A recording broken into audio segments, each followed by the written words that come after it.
paz do Senhor, boa noite a todos.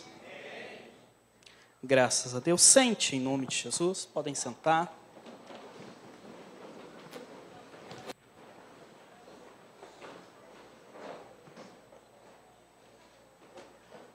Graças a Deus. Eu quero que você abra a sua Bíblia comigo já. O livro de Apocalipse, capítulo 1, versículo 9. Último livro da Bíblia Sagrada. Apocalipse, capítulo 1, versículo 9. Assim como o nosso pastor falou, Jesus está aqui para te libertar e para transformar a tua vida. Amém? Você não veio em mais um culto. Você veio no culto que vai mudar a tua história. Amém? Já está mudando. Desde o primeiro momento que você adentrou este tempo, o Espírito do Senhor já estava preparando o teu coração para a grande mudança que Ele vai fazer. Apocalipse, capítulo 1, versículo 9. Diz-nos a palavra do Senhor: Eu, João, irmão vosso e companheiro na tribulação, no reino e na perseverança em Jesus, achei-me na ilha de Patmos por causa da palavra de Deus e do testemunho de Jesus.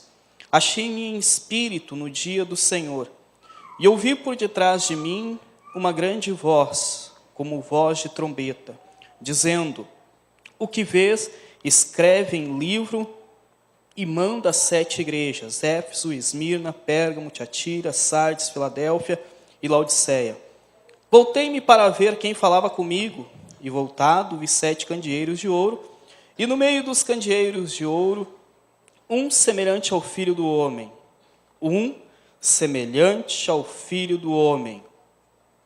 com vestes talares, e cingido à altura do peito com um cinto de ouro. A sua cabeça e cabelos eram brancos como a alva lã, como a neve, e os olhos como chamas de fogo. Uma outra tradução, como tochas de fogo. Os pés semelhantes ao bronze polido, como que refinado numa fornalha. A voz como voz de muitas águas. Tinha na mão direita 7 estrelas, e da sua boca saía uma espada afiada de 2 gumes. O seu rosto brilhava como o sol na sua força. O seu rosto brilhava como o sol na sua força. Fecha os teus olhos em nome do Senhor Jesus.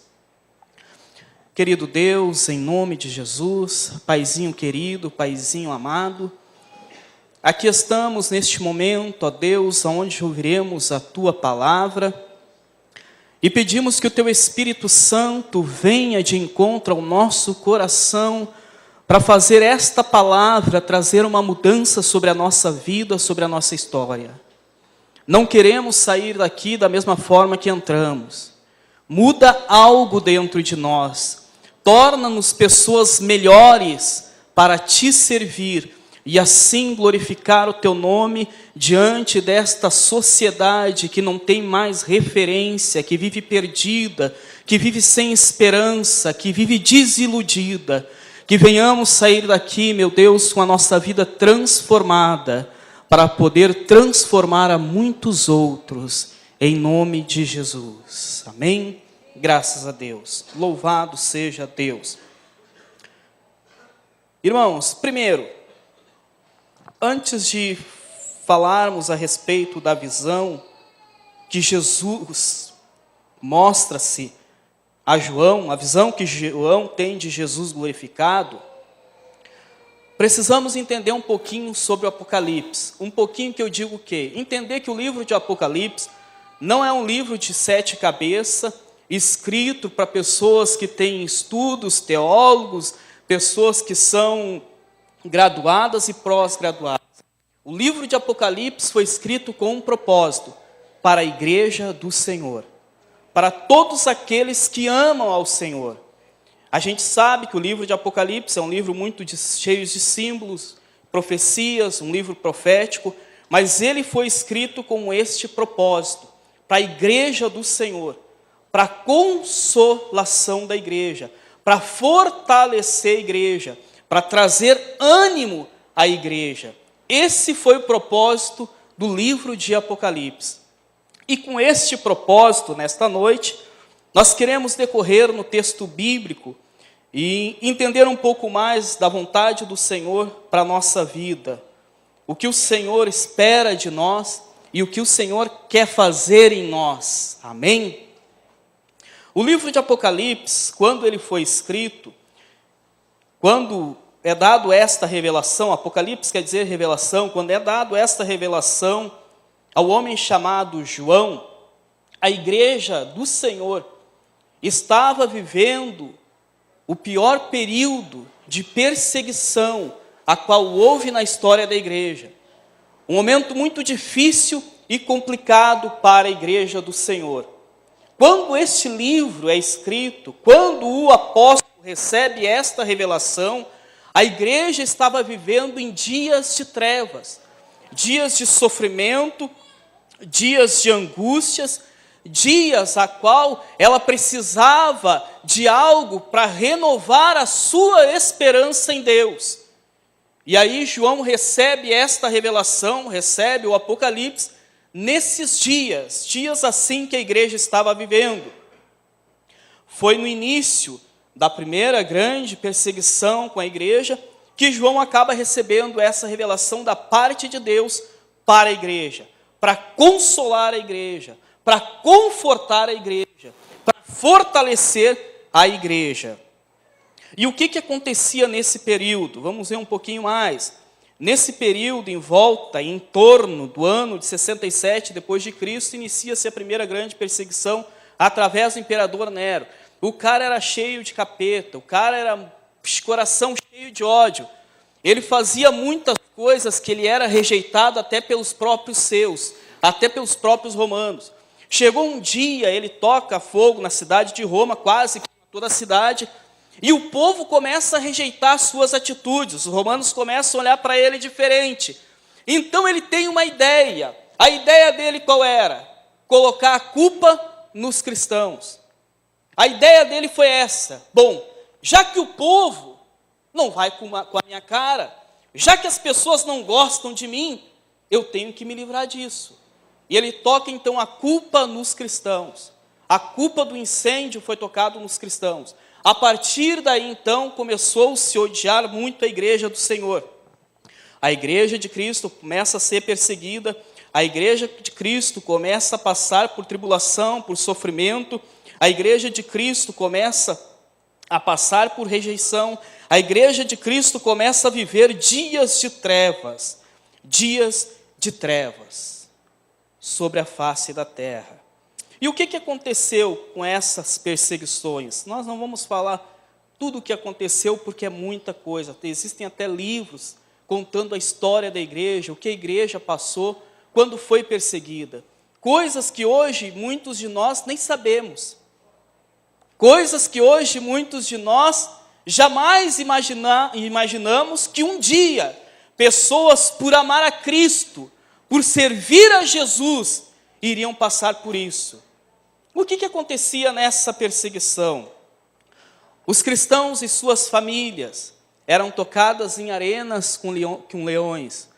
E ali o estádio lotado, cheio, as pessoas aplaudiam enquanto os leões devoravam aqueles que serviam ao Senhor, que serviam a Cristo, que serviam a Jesus. Famílias eram lançadas em arenas. Pessoas, crianças, homem, mulher, independente da idade, era cristã, então era lançada na arena. E ali havia uma grande festa. Ali havia grandes júbilos. As pessoas batiam palma, aplaudiam, enquanto os leões devoravam os cristãos. O que acontecia mais? Crentes eram presos e tinham as suas roupas molhadas com cera inflamável. E ali eram amarradas no jardim do imperador, ao ponto do imperador, quando caía a noite, mandar tocar fogo neles vivos, simplesmente para clarear o seu jardim, com ódio daqueles que serviam a Deus. Eram queimados vivos. Não tinha como correr, não tinha como pedir ajuda, a única coisa que eles faziam era orar, adorar e louvar a Deus, porque estavam morrendo por amor a Cristo. Crentes tinham as suas vidas, eles eram presos, e quando eles eram presos, os romanos pegavam peles de animais selvagens, costuravam no seu corpo e largavam no meio de cachorros com muita fome.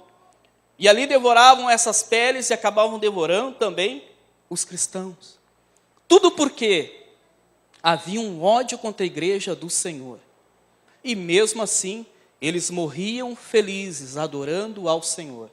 Então, o livro de Apocalipse foi escrito em dias assim. A revelação dada a João aconteceu em um período assim, em que a igreja precisava ver, ouvir, sentir, receber algo para renovar suas forças, renovar a sua fé, se consolar em Deus e não perder a esperança. Dias de tribulação, dias de perseguição.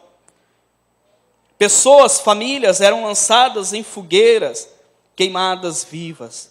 Famílias inteiras mortas por crer em Jesus. Mas tinham uma saída e tinham um escape. Eles tinham uma oportunidade. A oportunidade que dava para eles era a seguinte: você nega Jesus, você diz que não é mais cristão, e aí nós vamos deixar você viver. Apenas nega Jesus. Era simples, barbada. Apenas negue a Jesus e nós vamos deixar você viver. E eles escolhiam, amém? Escolhiam morrer por amor a Cristo. Eles preferiam morrer por amor a Cristo, porque acreditavam na palavra do Senhor e conheciam o Jesus que eles serviam, o Jesus que eles anunciavam, o Jesus que eles pregavam. Eles não abandonavam a fé, não abriam mão da sua vida cristã e acabavam morrendo por amor a Cristo. Então o livro de Apocalipse foi escrito em dias assim.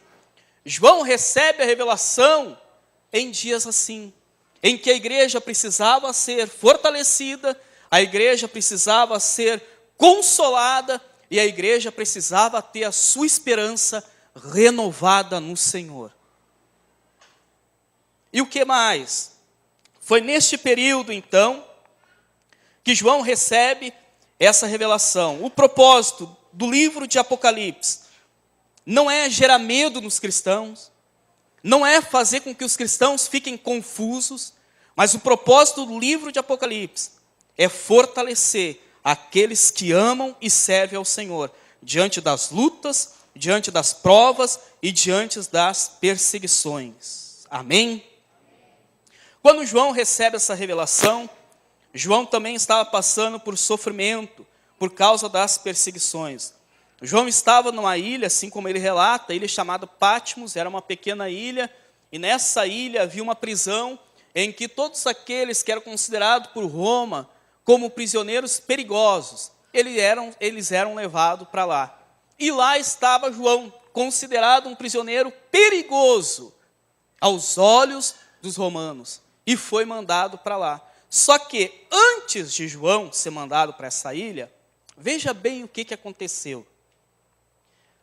Com muita fúria e ódio dos cristãos, muitos líderes já haviam morrido, agora também chegou a vez de João morrer por amor a Cristo.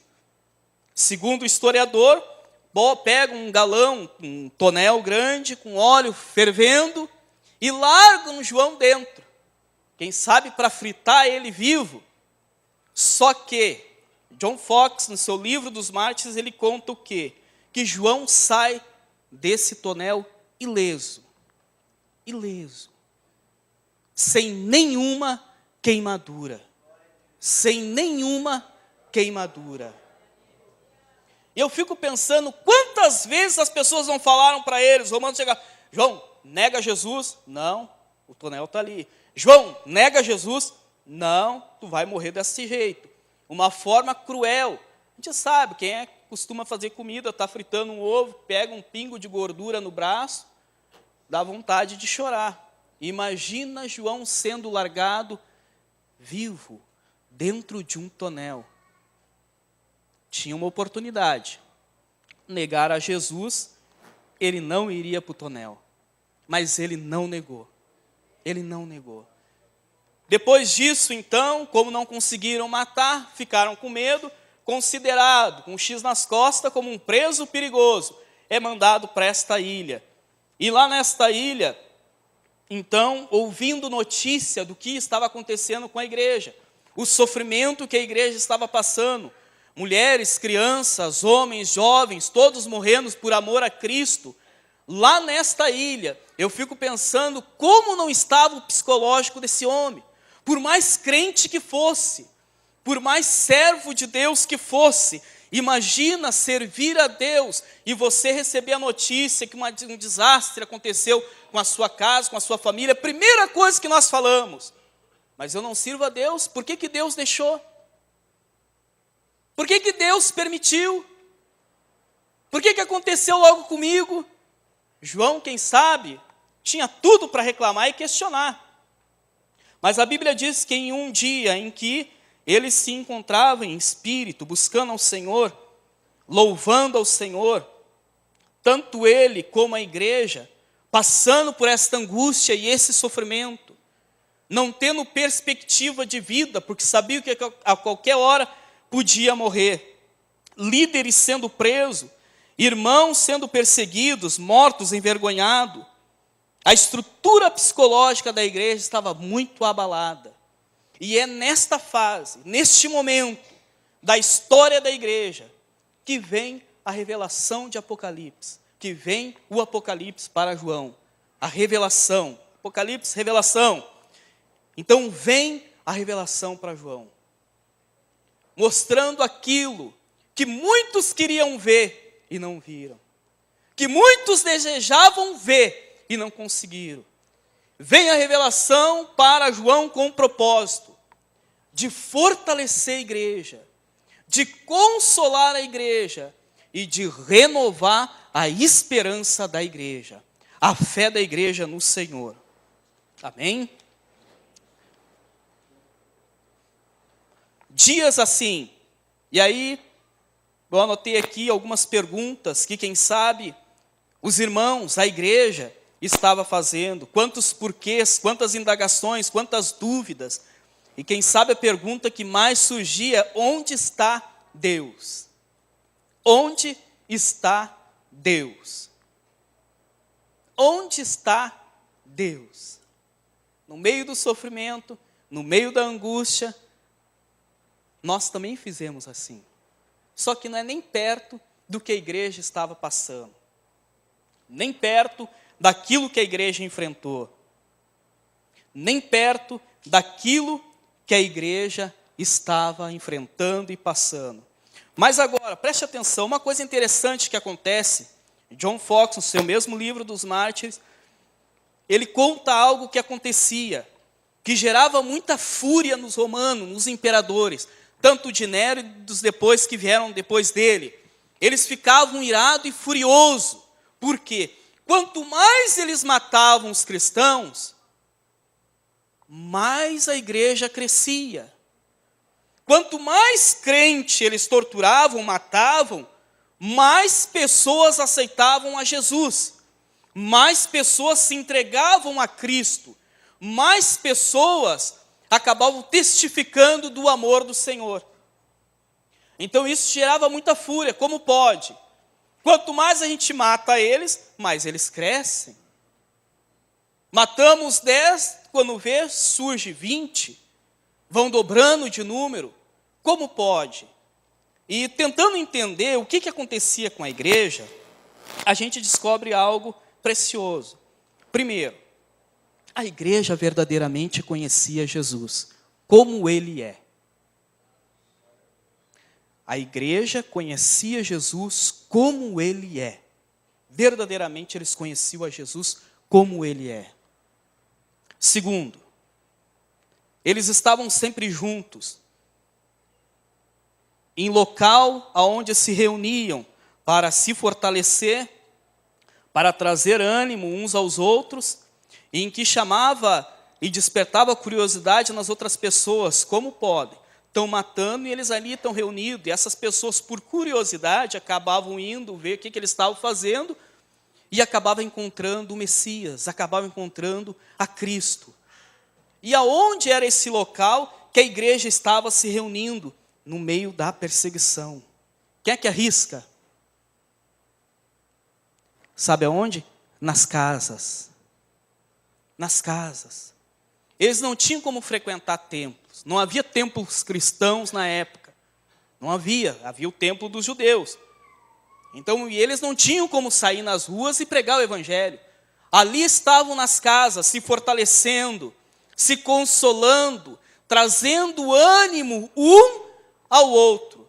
E quando eu li, quando eu meditei que quanto mais eles eram perseguidos e mortos, mais a igreja crescia, e entendendo como a igreja se reunia, lá no princípio, a igreja primitiva estava reunida, e o que gerava a igreja, fazia com que a igreja crescesse de forma sadia, em que levava as pessoas a aceitarem a Jesus e morrerem por Jesus, e não trocar Jesus por qualquer coisa, foi que elas se reuniam nas casas, onde tinha comunhão, onde tinha vida, onde tinha a presença de Deus, onde tinha consolo, onde tinha restauração. E aí, trazendo para os dias de hoje, nós também nos reunimos nas casas. Amém? Nós também nos reunimos nas casas. E não é por acaso. Não é por acaso.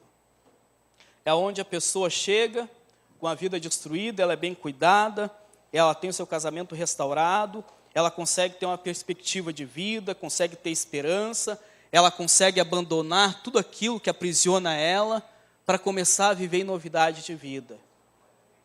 Então, o aprisco não é o estar nas casas com o nome de aprisco, que é o estar nas casas, nos reunimos nas casas, não é uma invenção, não é uma ideia nem um modismo, é apenas praticar e viver como a igreja primitiva vivia, nas casas. Diante das perseguições, diante das tribulações, diante do sofrimento, lá estava a igreja junto, se fortalecendo, dando ânimo àqueles que não têm e restaurando, ajudando a restaurar a vida daqueles que chegavam perdidos, desiludidos. E nós também, seguindo o mesmo exemplo da igreja primitiva.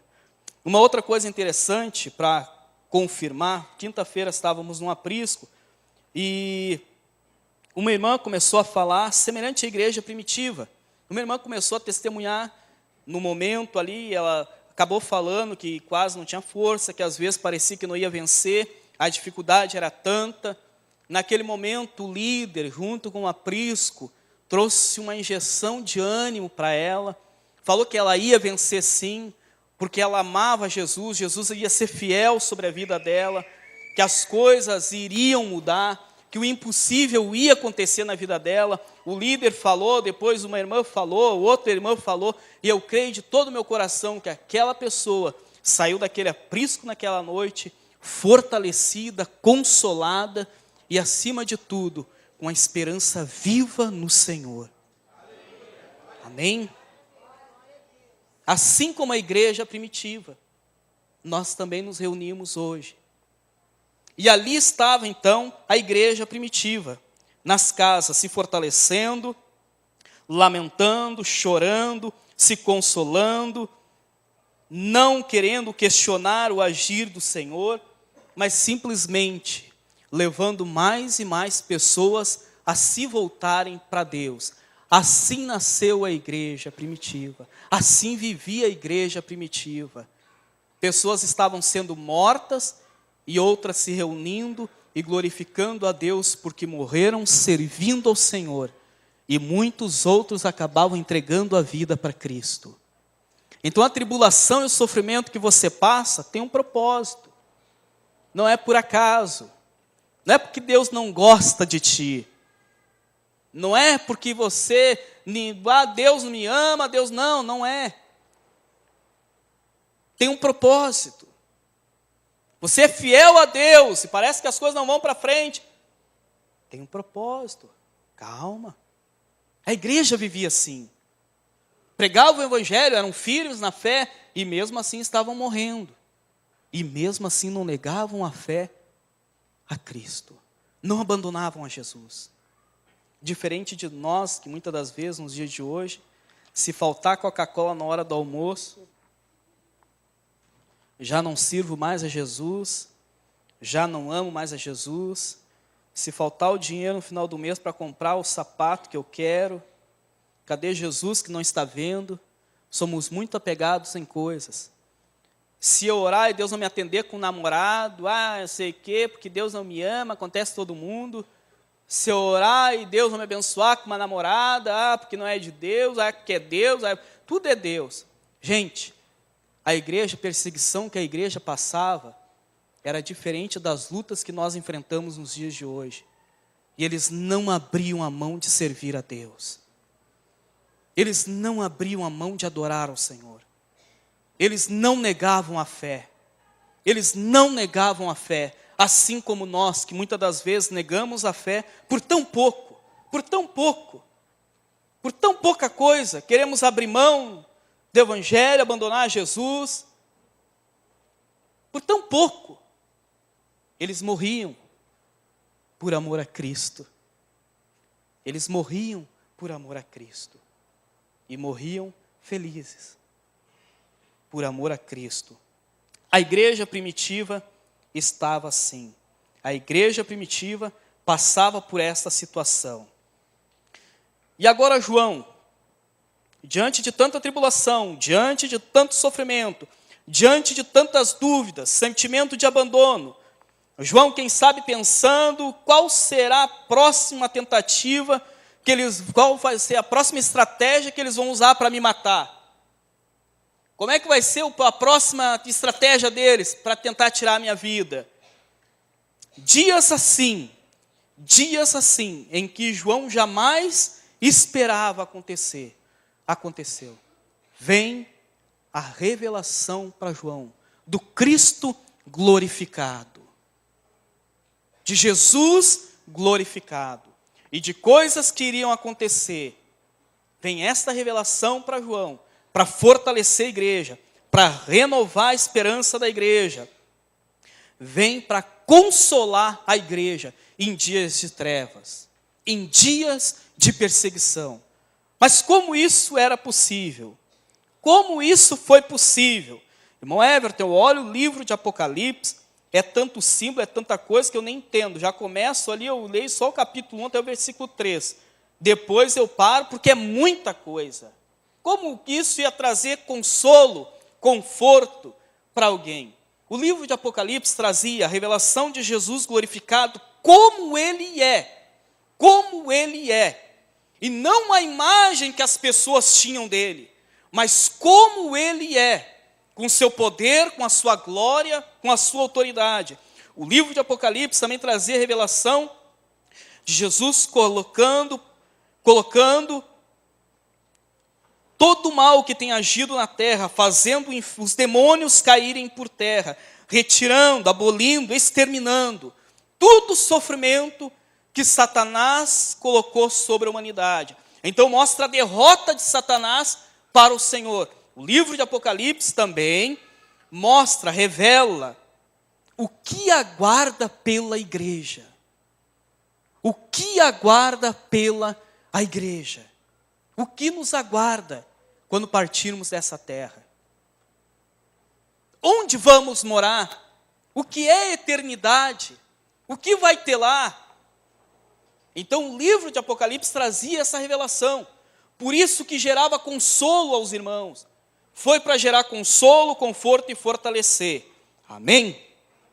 Então, o livro de Apocalipse tem o propósito de fortalecer, encorajar, consolar a igreja do Senhor no meio de perseguição, no meio de sofrimento, porque eles não podiam esquecer quem era o Senhor deles. Eles não podiam jamais esquecer quem era Jesus. Quem era Jesus? Por que muitas das vezes nós naufragamos na fé? Nós abandonamos a fé. Nós desanimamos na fé. Porque esquecemos quem é Jesus. Temos uma visão errada de Jesus. Temos uma perspectiva errada de Jesus. Temos uma imagem errada do Senhor. E o livro de Apocalipse traz essa revelação. E eu faço uma pergunta: qual é a imagem que você tem de Jesus? Qual é a imagem que você tem de Jesus? Uma figura em uma cruz, com os pés furados, com as mãos furadas. Um outro, quem sabe, loiro, de olhos, sei lá, castanhos, azul, verde, como você achar melhor. Moreno, alto.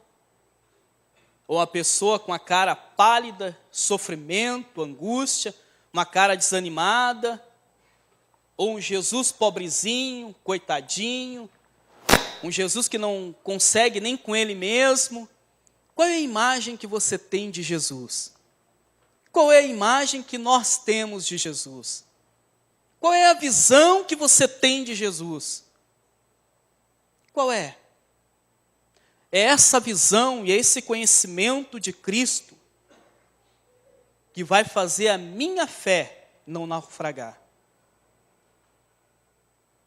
Que vai fazer a minha vida espiritual não desanimar. É esse conhecimento do Senhor. Por quê? Por que é importante conhecermos realmente Jesus como Ele é? Qual que é essa importância de eu conhecer realmente Jesus como Ele é? Primeiro, o conhecimento dentro de um relacionamento só chega a se desenvolver e a crescer a partir de um momento em que as duas pessoas começam a se conhecer mais e mais. A partir desse momento tem confiança, a partir desse momento tem fidelidade, a partir deste momento começa a surgir o amor. Não estou falando em marido e mulher, estou falando entre pessoas, entre duas pessoas. Um exemplo, você confia em quem você não conhece? Hã? Alguém confia? Irmão, eu confio. Alguém confia? Eu não confio em quem eu não conheço. Você ama quem você não conhece? Hã? Ninguém ama. E assim o nosso relacionamento com Deus. Nós precisamos conhecer Jesus como Ele é. Mais e mais. Como Ele realmente é. Nós só vamos conseguir ter um relacionamento com Deus quando conhecermos Ele como Ele é. Não apenas uma imagem, não apenas uma figura de um Cristo, não apenas através da história de Jesus. Nós precisamos conhecer o Jesus da história. Amém? Precisamos conhecer Jesus realmente como Ele é. E a igreja precisava ser fortalecida, ser renovada e consolada. E aí, para isso, para trazer esse consolo, esse fortalecimento, vem o livro de Apocalipse, a revelação de Deus para João, para fortalecer tanto a João como a igreja do Senhor Jesus. E eu volto àquela pergunta: qual é a imagem que você tem de Jesus? Qual é a visão, conhecimento que você tem de Cristo? É esse conhecimento que você tiver de Jesus que vai fazer você ou ser uma pessoa que vai viver em novidade de vida, ou ser uma pessoa que a vida vai continuar do mesmo jeito. Tudo vai depender do conhecimento que você tem de Cristo, de como Ele é. Tudo vai depender disso. Agora, voltamos para o texto. Diz-nos a palavra do Senhor. Veja bem, agora Deus mostrando o Senhor Jesus glorificado para fortalecer a igreja, para trazer ânimo, para trazer consolo e para renovar a esperança da igreja. Olha o que a palavra do Senhor diz. E eu, João, irmão vosso e companheiro na tribulação e no meio da perseverança. Na tribulação e no meio da perseverança. Versículo 13, diz-nos assim. E no meio dos candeeiros, um semelhante ao Filho do Homem, com vestes talares. Uma outra tradução, com vestes compridas, ou uma outra ainda, com vestes até o calcanhar. A palavra talares, vem de talar, que vem do latim talum, que quer dizer calcanhar. Então eram vestes, João contemplava agora Jesus com vestes até o calcanhar. Veja bem a importância dessa revelação. A imagem que a igreja tinha de Jesus era a imagem de Cristo na cruz do Calvário, seminu, sem roupa. Essa era a imagem que muitos, quando pregavam, anunciavam. Aquele que foi crucificado, que estava em uma cruz, seminu, tiraram as suas vestes. Essa era a imagem que as pessoas tinham de Jesus. Agora Jesus se revela para João com vestes talares, até o calcanhar, mostrando que ele era o sumo sacerdote, mostrando que ele estava diante de Deus intercedendo pela igreja, ele estava diante de Deus intercedendo por todos aqueles que estavam morrendo e estavam servindo e amando a Cristo. Uma visão totalmente diferente agora, de como ele é e não como ele estava. O nosso problema é que nós focamos num Jesus como ele estava. Um Jesus pobrezinho, coitadinho. Um Jesus que não pode nada.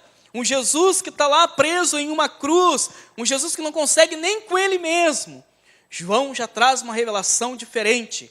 Um Jesus com vestes talares, vestido, vestes de sacerdote. Agora o sumo sacerdote, intercedendo por nós diante do Deus Pai.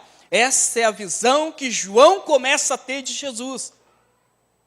Essa é a imagem que João começa a ter de Jesus. Aquele que não está parado no tempo, mas está intercedendo pela sua igreja diante de Deus. Aquele que está intercedendo por você diante de Deus.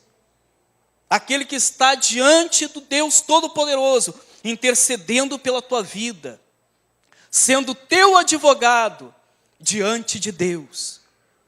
João começa a ter essa imagem de Cristo, essa revelação de como o Senhor é, e não de como ele estava.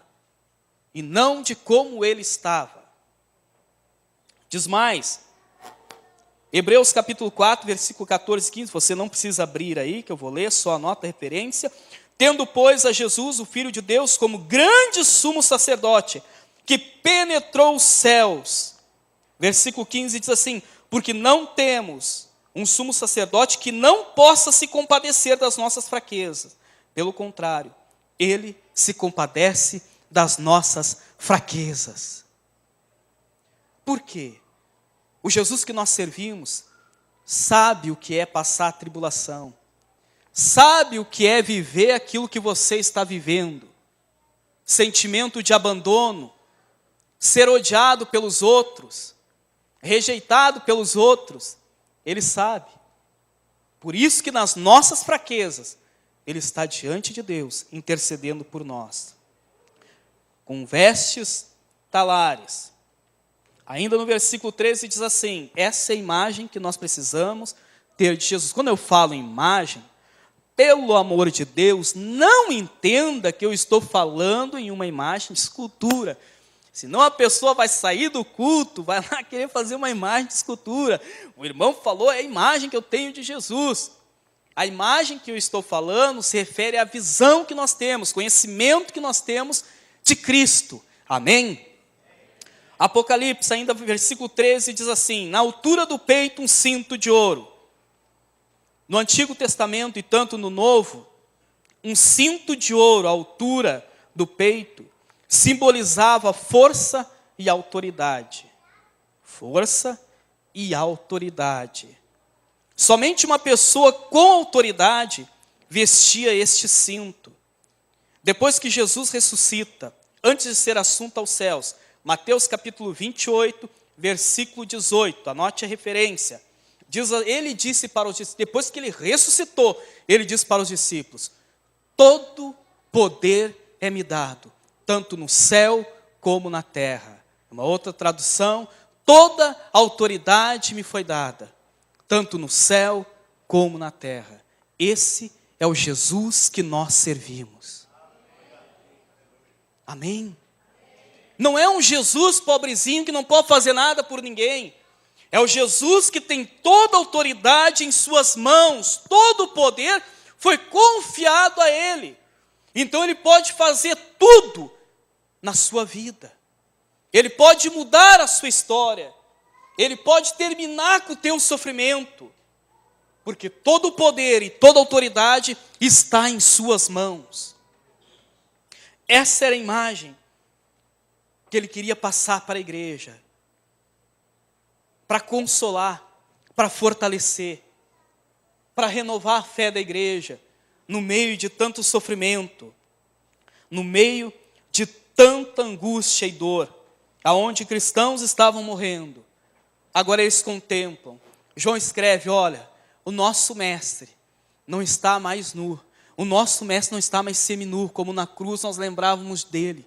Agora está com vestes talares, representando que ele é o sumo sacerdote. Essa veste mostrando que ele é o sumo sacerdote, está intercedendo por nós diante de Deus.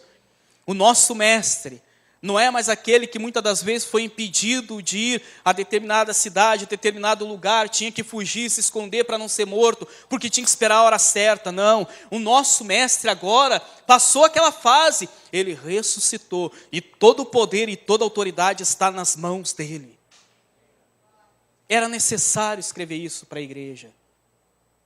E é necessário que nós entendamos isso, para crermos diferente no Senhor. E é isso que vai nos levar a não desanimar diante das lutas, porque agora conhecemos realmente quem Ele é. Tem todo o poder e toda a autoridade em suas mãos. Amém? E quando falamos de Jesus, muitas pessoas não aceitam a Jesus porque não conhecem Ele, como Ele é. Tem uma imagem errada de Cristo, de um Jesus coitadinho, de um Jesus pobrezinho, de um Jesus que não consegue nem com Ele. E aí as pessoas: que eu vou aceitar Jesus? Não tem nada para mim. Mas quando conhecemos e entendemos quem realmente é Jesus, nós desejamos e chegamos ao ponto de abrir mão de tudo por amor a Ele, porque todo o poder e toda a autoridade está em suas mãos. Amém? Nós não estamos falando aqui de um líder religioso que nada pode fazer por você. Nós não estamos falando de alguém cujo desejo é levar as pessoas a viverem uma filosofia de vida. De maneira nenhuma. Nós estamos falando de alguém que pode realmente mudar a tua história, a tua vida, o teu casamento, que pode realmente fazer algo na tua vida. É Jesus. Porque Ele tem todo o poder e toda a autoridade. Aquele que pode te curar, aquele que pode restaurar o teu casamento, aquele que pode fazer com que o vício seja expulso da tua vida, é esse Jesus. Estamos falando daquele Jesus que pode pegar uma mulher estéril e fazer ela se tornar mãe de filhos. Estamos falando de um Jesus que tem todo o poder e toda a autoridade nas suas mãos, que pode curar uma pessoa do câncer, que pode te curar desse tumor, que pode te curar dessa AIDS. Nós estamos falando de um Jesus que tem todo o poder e autoridade em suas mãos. É esse Jesus que nós servimos, é esse Jesus que nós cremos, e é nesse Jesus que a nossa fé é fortalecida, é renovada diante das lutas, perseguições e tristezas e dissabores desse mundo.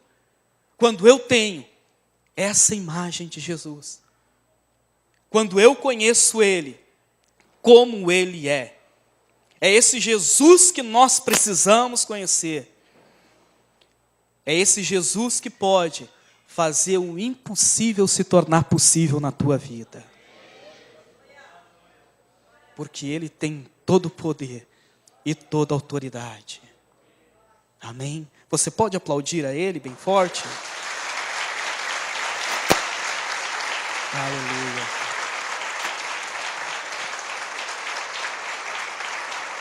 Aleluia. Esse é o Jesus que nós cremos. E a igreja precisava disso. A igreja precisava desse ânimo de fé diante de tanta tribulação.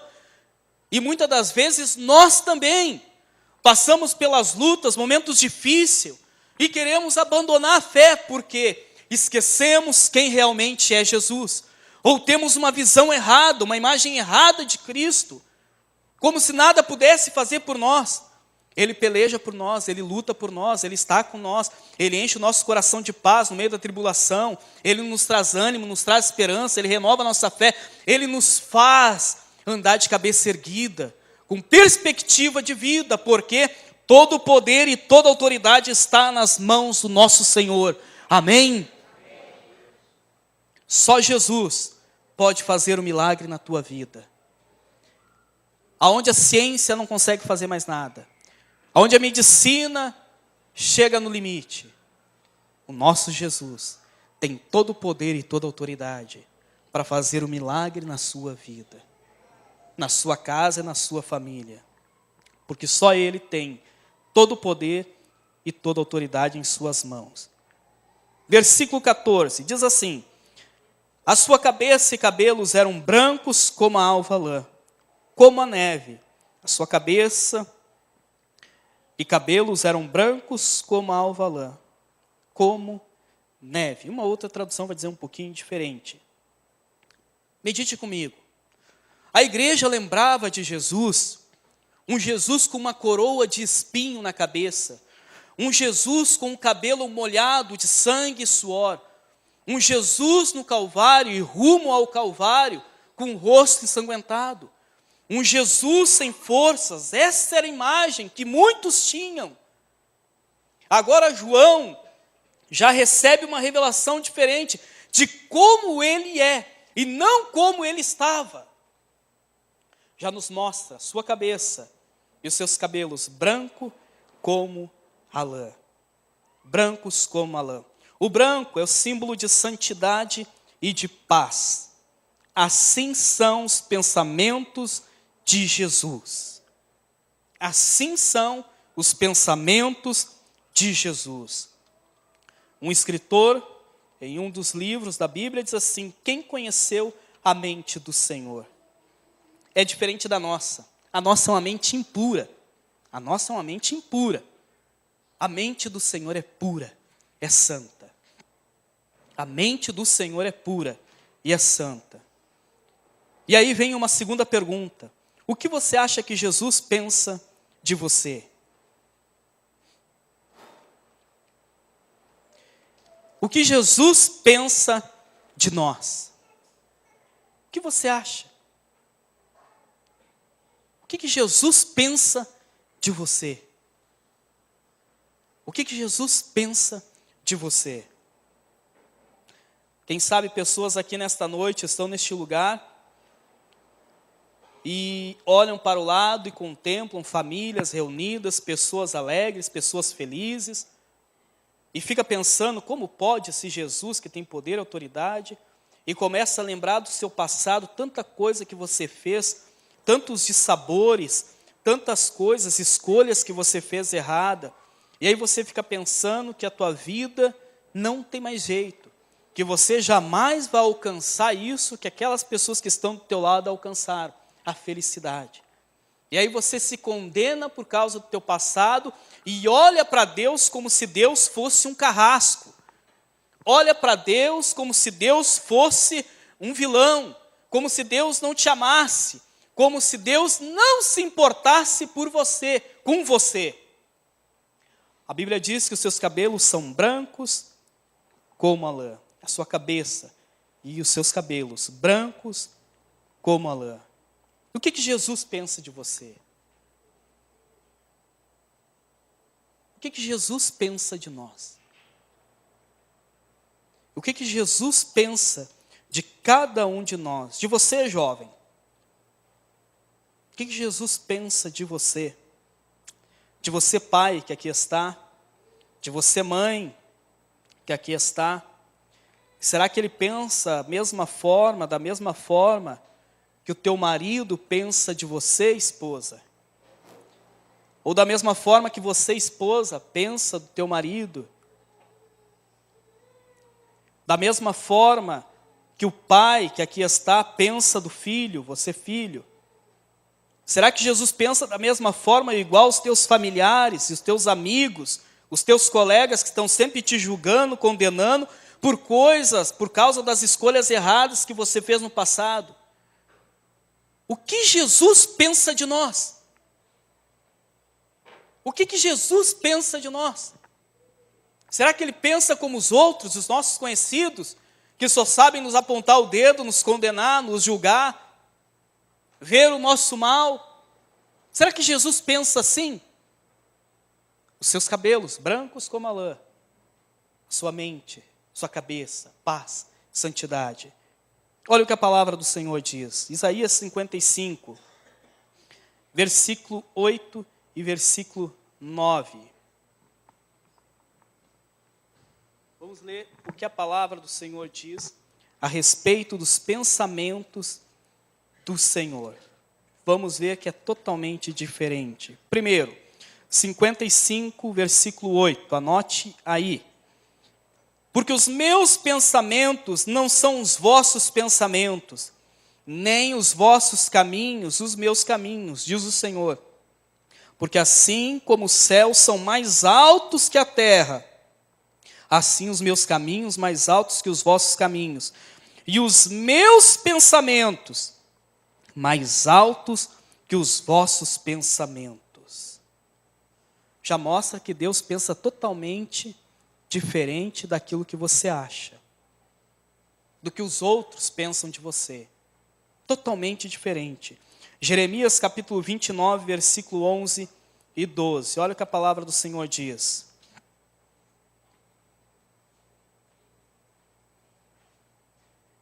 Eu é que sei que pensamentos tenho a vosso respeito, diz o Senhor, pensamentos de paz e não de mal, para vos dar o fim que desejais. Como pode Deus pensar coisas de paz a nosso respeito? Fizemos tudo errado, andamos tudo torto, caminhos tortuosos, coisas que desagradam a Ele. E como pode Ele pensar assim a meu respeito? Resume-se em uma única palavra: amor, porque Ele te ama. Porque Ele te ama. João recebe essa revelação para mostrar à igreja que os pensamentos do Senhor a respeito da igreja eram pensamentos de paz. Eram pensamentos de paz. Eram pensamentos de paz. E isso gerou um renovo na fé dos irmãos, fortaleceu, consolou a vida de muitos que estavam morrendo por amor ao Evangelho. Qual é o pensamento que o Senhor tem de nós? Pensamento de paz. Amém? Ele não fica te condenando por aquilo que você fez, por aquilo que você deixou de fazer, pelos teus erros do passado. Ele não fica te condenando pelas coisas erradas, escolhas erradas que você fez no passado. Ele não fica assim. O pensamento dele a teu respeito é pensamento de paz. Porque o desejo dele é mudar a tua história. É mudar a tua vida. Versículo 14. Vamos em frente. Versículo 14. Continuando o versículo 14. Diz assim: os seus olhos são como tochas de fogo, ou como chama de fogo. Os olhos do Senhor. Diferente também daquilo que as pessoas tinham em mente. Aquele olhar sofrido. Aquele olhar, os olhos quase fechados, por causa de tanta surra que levou. tanta humilhação. Diferente disso, agora João tem essa revelação que os olhos do Senhor como tocha de fogo. Por quê? Deus queria mostrar para João que o olhar do Senhor tudo penetra. Nada se esconde diante dos olhos do Senhor. Nada está encoberto diante de Deus. Tudo Ele vê. Tudo Ele contempla. Tudo Ele enxerga. Amém? A tua vida, Deus está enxergando. O teu sofrimento, Deus está contemplando. Nada está encoberto diante dele. Olhos como tochas de fogo. Olha como tochas de fogo. A nossa vida diante de Deus é um livro aberto. Nada se esconde da presença dele. Nada. Ainda que para os outros a gente arranque algumas folhas para ninguém ler, ninguém saber, diante de Deus não adianta. Ele sabe. Ele nos conhece por inteiro. O adultério que você cometeu semana passada, Ele viu. O desejo de tirar a tua própria vida, Ele viu. Quando você estava pronto para se matar, Ele viu. Quando você pensou em abandonar a família, Ele viu, Ele estava vendo. Quando você achou que não dava mais, que era difícil continuar, os olhos do Senhor estavam contemplando, estavam te vendo como tochas de fogo. Nada fica encoberto diante dos olhos do Senhor. Nada. O vício da pornografia, Ele vê, Ele contempla, Ele sabe. O desejo de abandonar tudo, Ele está contemplando, Ele está vendo. Assim como também Ele vê o teu choro na madrugada, quando você coloca a cabeça no travesseiro, o teu desejo é de não acordar mais, de tanto sofrimento, e acha que ninguém está te vendo. Os olhos dele são como tochas de fogo. Ele está vendo o teu sofrimento. Ele está vendo as tuas angústias. Aí você pensa, ninguém está me vendo, na igreja ninguém me vê. Os olhos do Senhor estão te vendo, meu amado. Descansa no Senhor. Se os olhos dele são como tochas de fogo, estão te contemplando, ainda que os outros não te enxerguem, Deus está te enxergando. Amém? Ele contempla as vezes que você chorando, se pergunta o porquê da situação que você vive. Ele enxergou o momento em que você enfrentou o desemprego e não sabia mais o que fazer. Ele estava lá contemplando. Ele contempla. Ele contemplou o teu coração antes de você vir para o culto. Que quem sabe o teu sentimento foi esse: eu vou lá por uma obrigação, porque fulano está me incomodando, está torrando a minha paciência. Eu vou lá para me ver livre disso. Ele viu o teu coração. E nem por causa disso Ele quer o teu mal. O pensamento dele a teu respeito é pensamento de paz. Porque Ele te ama. E nem por isso Ele vai desejar que você morra. O pensamento dele a teu respeito é de paz. E nada nós escondemos diante dos olhos do Senhor. O Senhor contempla a aflição do teu coração por causa das preocupações com as contas que vão chegando e você não sabe mais o que fazer. Jesus está te vendo. Jesus está te olhando. O olhar dele é como tochas de fogo. A igreja achava que ninguém estava vendo. A igreja sendo perseguida, irmãos sendo mortos, pessoas perdendo a vida por amor ao evangelho. Achava que ninguém estava vendo. Bom, mataram os nossos líderes, isso, alguns estão presos, outros foram mortos, ninguém está nos vendo. E vem a revelação, João. O olhar dele é como tochas de fogo. Está vendo sim o teu sofrimento. Ele está vendo sim a tua luta e os teus dissabores. Ele está contemplando sim. Ele sabe de tudo que você tem passado. Ele sabe aquilo que está passando no teu coração nesse momento. Não vendo a hora do culto terminar. E mesmo assim, o pensamento dele a teu respeito é pensamento de paz. E não de mal. E não de mal. Porque Ele te ama. Porque Ele te ama. Porque aqui é o lugar que você tem uma oportunidade de sair daqui com uma nova vida. Ele te vê, Ele te contempla.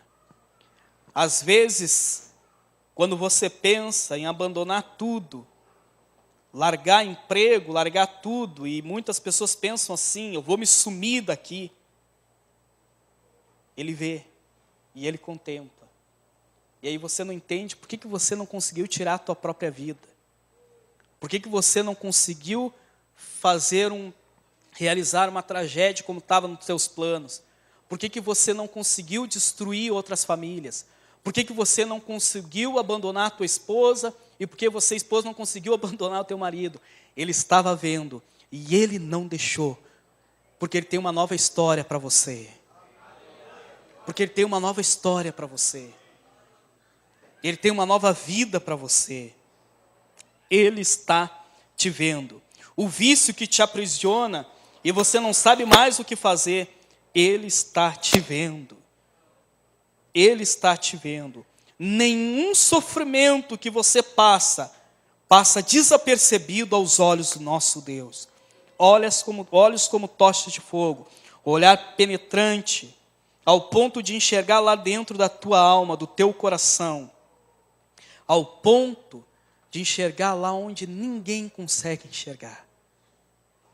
Muitas das vezes você está rindo, mas o teu coração está chorando. As pessoas você consegue enganar. A sua fisionomia do rosto consegue enganar as pessoas, mas a Ele não.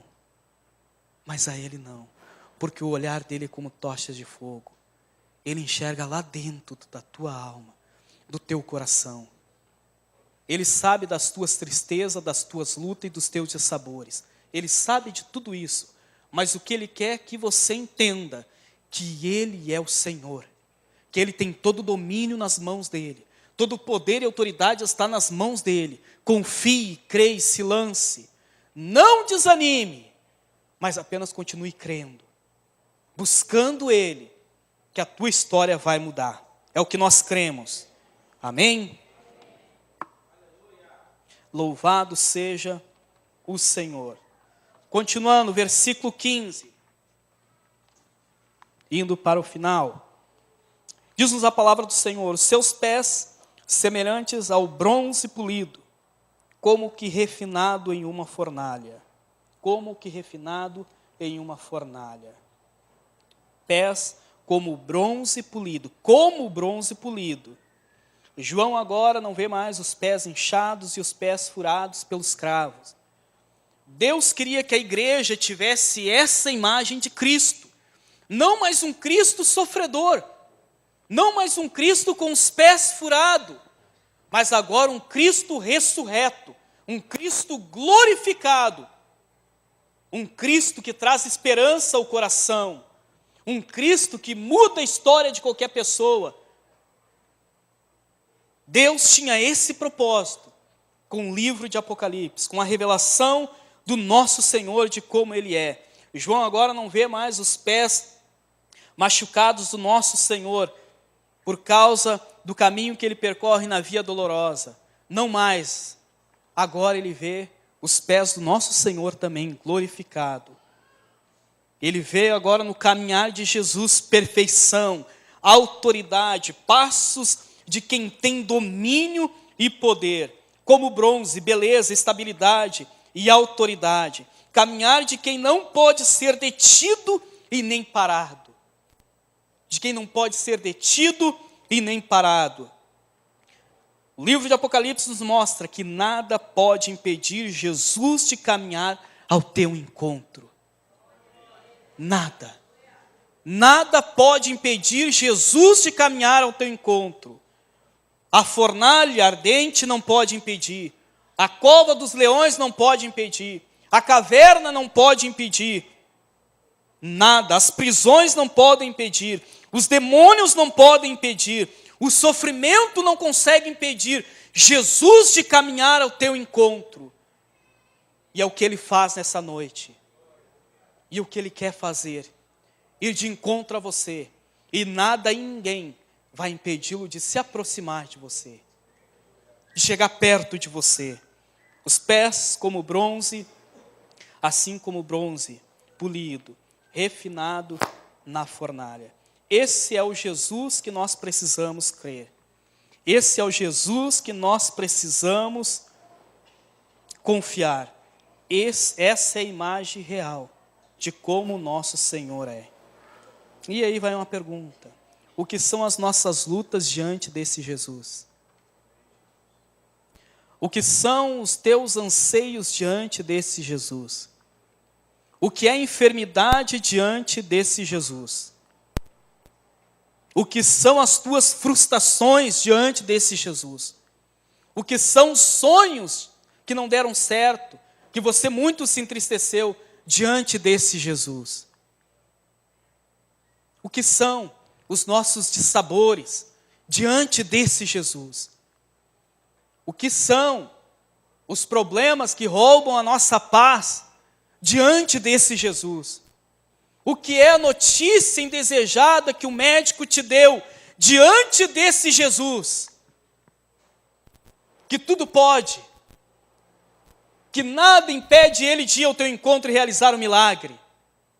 O que é tudo isso diante dele? Nada. Diante da grandeza do nosso Senhor. Diante da grandeza do nosso Mestre. Diante dele é considerado como nada. Fique de pé em nome do Senhor Jesus. Ainda no versículo 15 nos diz assim: a voz como a voz de muitas águas. Diferente que Isaías diz, um cordeiro como cordeiro mudo foi levado ao matadouro. Agora não mais mudo. Agora como a voz de muitas águas. A mesma voz que ordenou a Lázaro, 4 dias já morto, cheirando mal, ordenou e disse: Lázaro, vem para fora. Essa mesma voz que ressuscitou um homem depois de 4 dias, é a voz como o som de muitas águas. Que quando nós ouvimos ela, a nossa história muda. A nossa vida muda. Não continua do mesmo jeito. E é essa voz que pode fazer a tua enfermidade cair por terra nessa noite. E é essa voz que pode fazer o vício desaparecer da tua vida nessa noite. É essa voz que pode nesta noite restaurar o teu casamento. E é esta voz que pode realizar um milagre na tua vida. Trazer um renovo sobre o teu coração. A voz como a voz de muitas águas. E é essa voz que nós precisamos ouvir. É esta voz que nós precisamos ouvir. Depois, continuando, versículo 16, tinha na mão direita 7 estrelas, e da boca saía-lhe uma afiada espada como de 2 gumes. Primeiro, na sua mão 7 estrelas. Não vamos entrar em detalhe nas estrelas, não vamos entrar no detalhe da simbologia, mas o que representa? O domínio que Jesus tem sobre a sua igreja.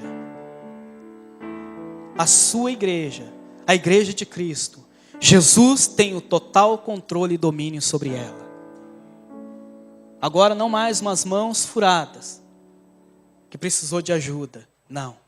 Agora mãos glorificadas, mostrando que o domínio da igreja está nas mãos dele. O domínio do corpo de Cristo, da igreja do Senhor, está nas mãos dele. Depois, continua ainda dizendo, saindo-lhe uma espada afiada de 2 gumes da sua boca. A palavra do Senhor.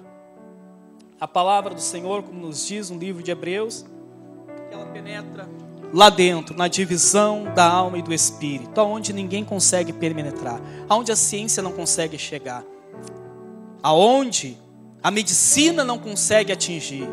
Lá vai a palavra do nosso Deus, ao ponto de dividir alma e espírito. Olha a grandeza do nosso Deus. Olha a grandeza do nosso Deus. Eu queria convidar o Ministério de Louvor a passar aqui já. Olha a grandeza do nosso Deus. Vai muito além daquilo que nós muitas das vezes pensamos que quem é Jesus. Muito maior do que você imagina. Muito maior do que você pensa. Esse é o Jesus que nós cremos e servimos. Não mais um Jesus sofredor. Não mais um Jesus com as mãos furadas dos cravos na cruz, com os pés furados por causa dos cravos na cruz. Não mais. Mas um Jesus glorificado, ressurreto, que tem todo o domínio e poder nas suas mãos. Todo o domínio e o poder nas suas mãos. Aquele que revela aquilo que está escondido e oculto lá dentro da alma do ser humano. E nessa noite, quem sabe você pensava assim, algumas coisas que foi falado, parece contar a minha vida para esse irmão aí. É a palavra de Deus que vai lá dentro, na divisão da alma e do espírito, lá dentro do teu coração. É a palavra do Senhor. Depois, continuando, o versículo diz assim: o seu rosto brilhava como o sol na sua força. Termina os pés, depois volta lá para cima para o seu rosto, brilhando como o sol na sua força. Existe algo maior que o sol? Alguém pode apagar o sol? Alguém pode deter o sol de brilhar? Alguém pode impedir o sol de brilhar? Alguém pode? Existe algum outro astro maior que o sol? Não tem. Assim é o nosso Deus, Ele é grande. Ele é grande. Ele é sobre tudo e todos. E a tua vida, Ele tem o controle e o domínio. Assim é o nosso Deus. Não tem algo, nada maior que o sol. Ninguém pode apagar o sol. Assim é a grandeza do nosso Jesus. E João precisou receber essa revelação, porque a igreja estava desanimando, tanta perseguição, tanta morte, tanta crueldade, tanta atrocidade, se perguntando por quê. Agora João recebe essa revelação para consolar e confortar a igreja no momento difícil que ela estava vivendo, mostrando a grandeza que tem o nosso Jesus. Ele não morreu por acaso. Ele não morreu por querer se tornar um popstar. Ele não morreu por querer ter fama. Ele não morreu por querer ser mais um fundador de religião. Ele morreu porque ele sabia que iria ressuscitar e viver para todo sempre, tendo todo o domínio nas suas mãos e todo o poder. Aleluia. Eu quero que você feche os olhos agora, em nome de Jesus.